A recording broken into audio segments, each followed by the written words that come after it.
Hey there, this is Jay Carden from my home in Birmingham, Alabama. And how many times have you prospected someone for your network marketing business, and when you call them, they don't answer your call and then they begin avoiding you? Well, today I'm going to share with you some tips and some things you can try that will absolutely help with getting more people to actually show up and be excited about seeing your presentation. So stay tuned.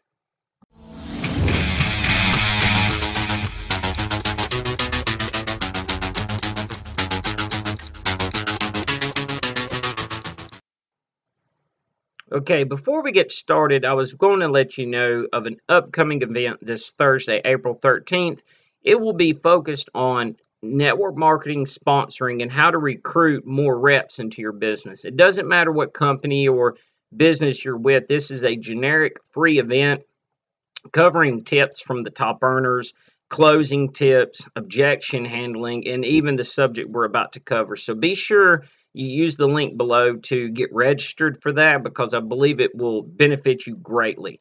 So let's get started with how to get people to show up.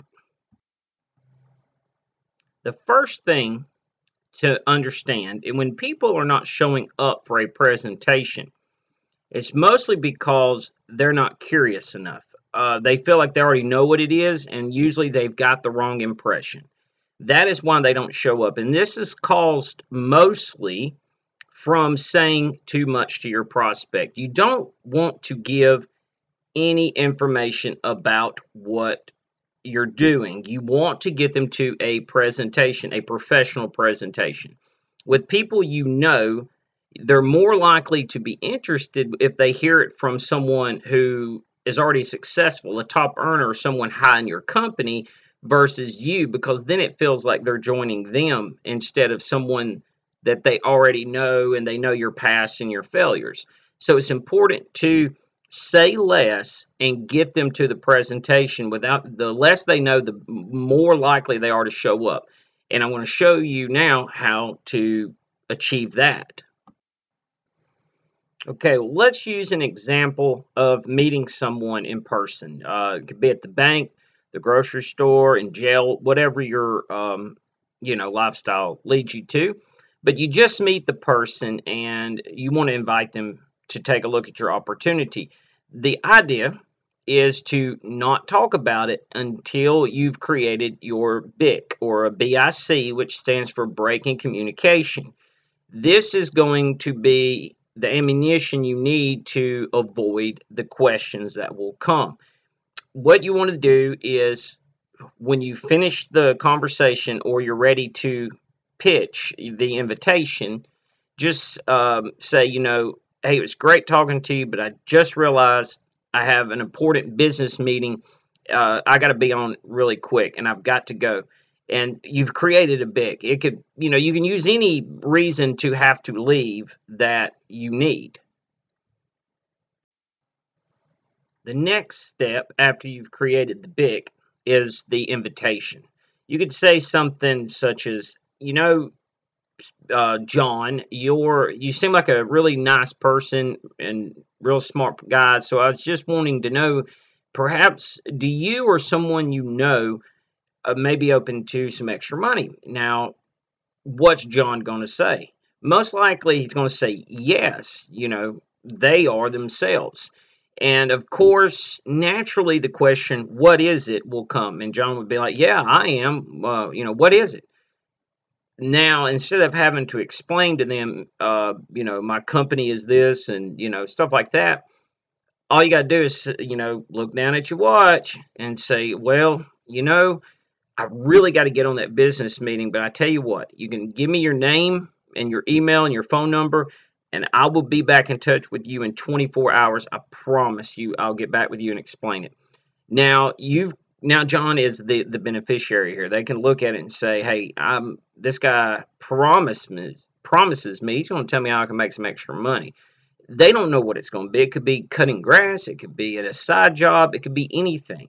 So create the BIC and then throw that pitch out. Now, of course, from time to time, when you tell someone, if you give me your name and number, I'll give you a call, promise, they may say, well, I really don't feel comfortable giving that out, or can you tell me what it is first? If they say I don't feel comfortable giving you that, be like, hey, I understand. It was good meeting you, and leave. Don't try to persuade them. In that case, most people, or at least half of them, will probably say to you, well, here it is. They'll change their mind, be like, okay, I'll give it to you. I understand. You got to go. Now, if they don't, and sometimes they don't, just let it go. There's a better chance of you meeting them down the road again, especially if it's in your local area, and them asking again, hey, you still need people to make extra money? If they, tell me what it is first, be like, I don't have the time. I got to get on this meeting. I would, but I really got to go. It's nice talking to you. Don't give it out. Don't just let it be. And you'll see that a lot of them will turn the opinion and give you that information after all, because posture is very important in this business. You can never look desperate or needy. Of course, naturally, you don't have to use the exact words that I did. You can create your own Bics. You can create your own invitation pitches. Like some people use, would you be open to a side project if it didn't interfere with what you're doing? You can use whatever. Just make sure you have that format down. The Bic and then the invitation, because doing it that way will prevent the questions and the curiosity will increase, giving your prospect more chance that they'll show up for the presentation. It absolutely works, and you may need to practice it some so you don't get tongue tied doing it for the first time, kind of like doing these videos. Sometimes your mind goes blank, but be sure to put that together. And remember, you can go to my website, jcarden.com, on my blog, and I'll give a little more information, like some ideas on what to do if you know the people, etc. There's more information there, and you can also go there to register for the live event on sponsoring on Thursday, April 13th. We'll be covering this some more, plus, the ejection handling, closing tips, how to prepare for the close, a lot of good information from A to Z on how to recruit more reps. So be sure you hit the link below, go over to my website, register for that event, and I will see you on April 13th. Bye for now.